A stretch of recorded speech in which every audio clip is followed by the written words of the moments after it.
Welcome back. We're concluding the interview with Lauren and Lori from Double Trouble Philly Cheesesteak. And today we're talking about how a food truck is just not one of those things that you can have on the job training and expect to be successful.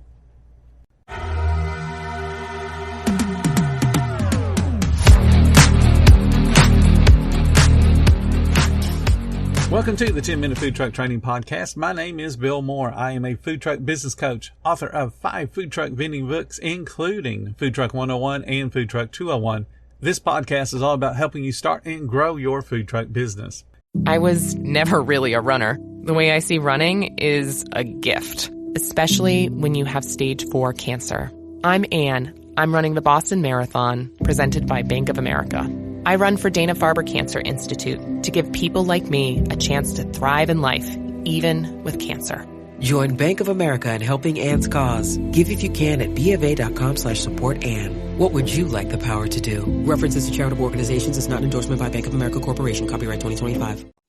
You guys are so awesome. That's why I love talking to you guys. And the point that you made, we've been talking now over 3 years, and there were a number of trucks I talked to 3 years ago, within the group that you guys were in. And I honestly can't think of any of them that has survived to now. I went through, it's been a while, but I went through all of my past emails and I always check up on people. If I haven't heard from them for a while, I'll send them an email. How you going? I'd just like to know how the business is going. For the most part, they don't even respond. So that tells me that, well, they've kind of closed their business. And, and then I go look and I can't find anything about them on Facebook or, there's no advertisements anywhere. So that becomes in a way, a disappointment, but it also kind of validates what they were doing while we were talking. Every time I talk to you guys, we talked 3 hours, because you were asking questions. Okay.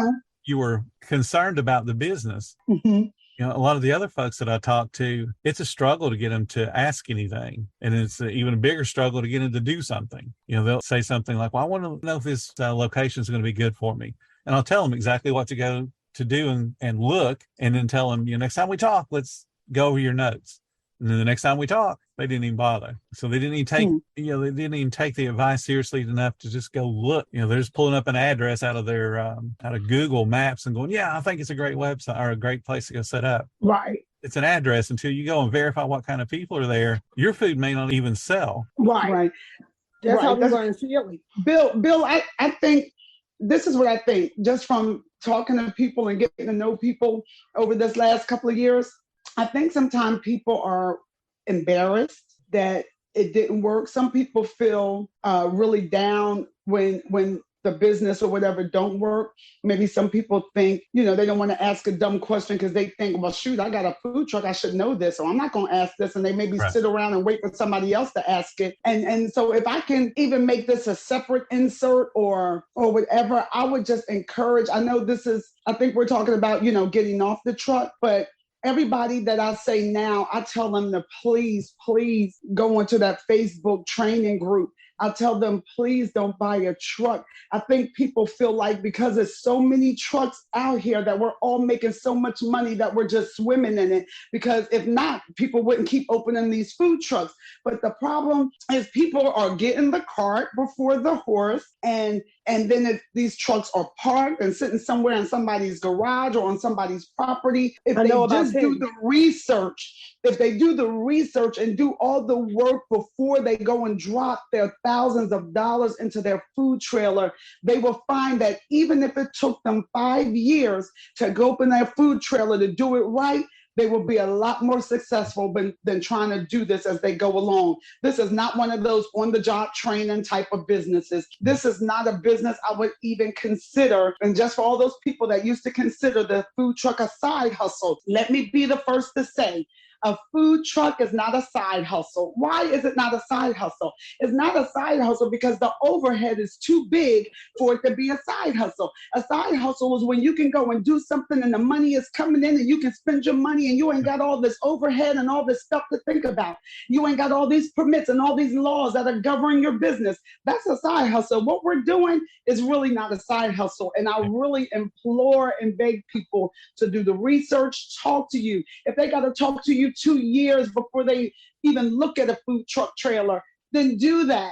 But please, people, if I can give you any advice, please talk to Bill, go through the coaching, understand what you're getting into. And it could be a very successful and profitable business. Yes, it can, but not if you don't do your research and do this thing right and understand what you're doing. We understand that we all can cook and we make a good dish, but that's not the ingredient for a successful food truck business. And that's one of the reasons that as I get off the truck so much, I really want to tag team with Bill. I talk to Lori about this all the time, about just helping other food truckers, popping up on other trucks. So just being available to say, hey, going through constantly. I have Food Truck 101 sitting right here with Food Truck 2 because of constantly going back and forth so that we're on the same page. Because people will ask us because of our personality, well, what do you think about thus and so? And trust me, we're not here to buzz bubbles.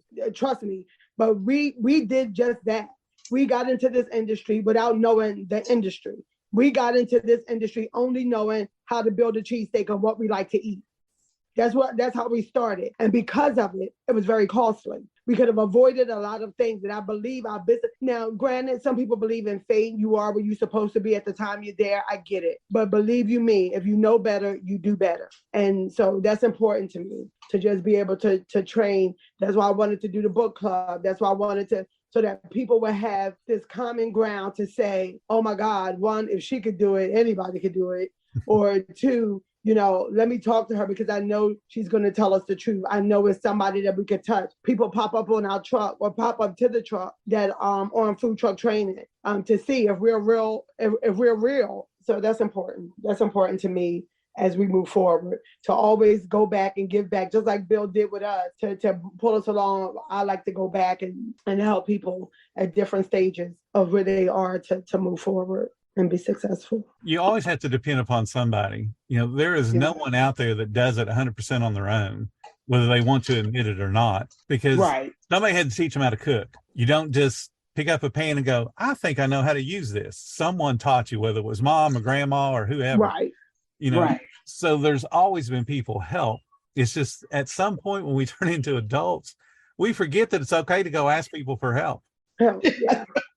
Pride, ego. Exactly. Pride, ego, whatever. I do things a certain way, and there's different variations that'll be just as successful. You got to find the one that speaks to you, but I'm going to give you the information and the habits that can make you be successful, and you can pick the ones that really speak to you and just run with them. You don't have to do 100% of what I say, but certainly you have to do some of it, or you're just not going to make any money. And if you're not going to make any money, that's just going to make you miserable. Why do you want to be miserable?